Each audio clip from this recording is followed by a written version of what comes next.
Oh, I was also wondering what you thought of my back screen here. Kind of gives you that spring feeling that maybe spring will come and we'll have some good warm temperatures. So, we haven't talked a lot about how it affects your ability to do tasks such as high hand-eye coordination, different things like that. And I just want to show you just a simple writing test that was done in a study just to show you how much alcohol affects your motor skills.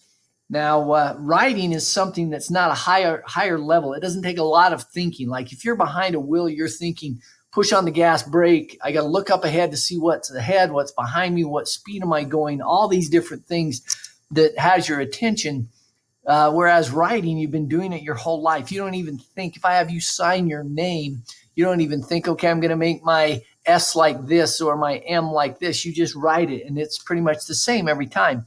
So it's not really a high order function when you're writing. And so let's look at what happens when even a small amount of alcohol is in your system. So here you can see the party begins. This person writes, I can drive when I drink. After just 2 drinks, you can see a significant difference. Then after 4 drinks, which is considered binge drinking, 4 to 5 drinks in one setting, a marketable difference, 5 drinks, 7 drinks, which is very common in party situations. Look at that. I mean, imagine that person behind the wheel of a car. And the scary part is when someone's drinking, they think they're doing just fine. I mentioned earlier how well I was going to Utah State to earn money. I worked as a security guard.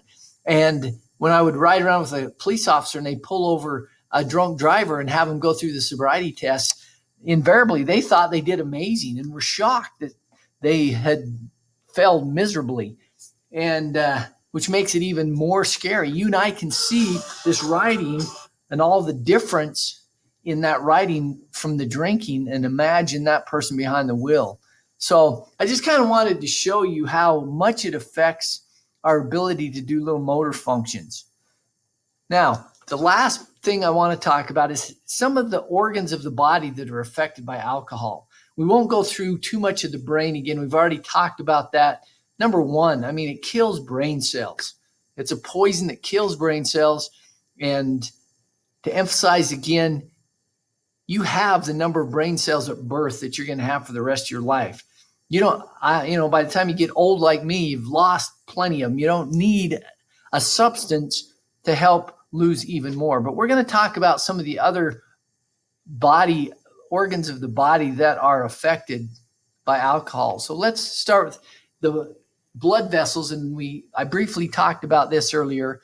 When you drink alcohol, it causes your blood vessels to dilate. That means get bigger. Now, what does this do? It causes you to lose body heat. Makes you feel warm on the outside, but your core temperature is freezing. A lot of times you'll hear about or read about a transient, a homeless person that was under a viaduct, under a bridge or whatever, and had froze to death. And a lot of times they have a drink right next to them. They're drinking that drink because they're an alcoholic, but also it gives them this sense that they're warm on the outside, but they're losing core temperature.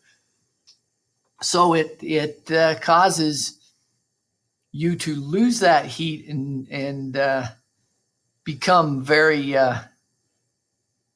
warm feeling on the outside, but on the inside, again, you're getting that hypothermia. So, I remember having friends that would go snowmobiling, and in their packs they would take alcohol, and I always thought that was stupid, but I didn't realize how stupid that was. Had they been stranded or something and they're trying to dig out a machine and they're dying of thirst, and all of a sudden they drink that and they still can't get out, they've just increased their chances of hypothermia or freezing to death because of that. So that's something that a lot of people don't understand and don't realize.